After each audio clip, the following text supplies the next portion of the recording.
Hello and welcome to our video tutorial on the Avatar and AvatarGroup components in BlocksIn System. Today we'll explore how these components are built and how you can use them effectively in both Figma and React.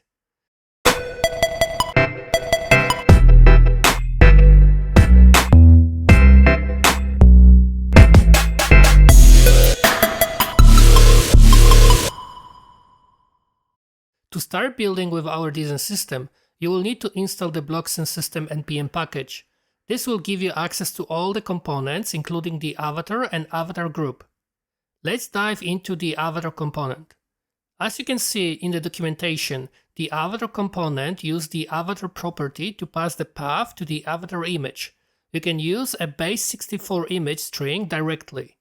Other properties include alt text and size, with 3 available sizes: large, medium, and small. Let's copy the sample code from the documentation and see the implementation in the code sandbox. Now let's take a look at the Avatar Group component. This component allows you to wrap multiple avatars, ensuring they are perfectly aligned and rendered.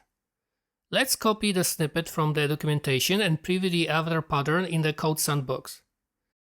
If you don't provide an image for your avatar, the component will render a default randomized picture for consistency with the BlocksIn System theme. Let's explore the Avatar component under the hood. It utilizes 2 other components, Paragraph and Tooltip. The Avatar component comes with 4 default avatar placeholders and it's wrapped in a tooltip by default for better accessibility. The avatar itself is built with a div container that contains the image. The Avatar group, on the other hand, is a simple flex container. Now let's see how we can improve the design to code workflow with Figma. Head to the playground page in Figma and use the BlocksIn plugin. Select the frame with our avatars and click the Generate button to get the React markup code that we can reuse in our frontend code. Let me demonstrate the power of the design system tooling. We will create a new component called UserItem, which will have a user's avatar, name, and email address.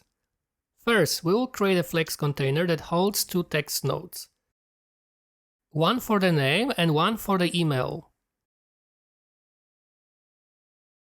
We'll wrap the avatar component into this flex container. To ensure everything is nicely aligned, we'll adjust the auto layout settings to create a gap between the elements and align them all vertically in the center. Once we've completed our design in Figma, we will use the BlocksIn plugin to generate React markup code.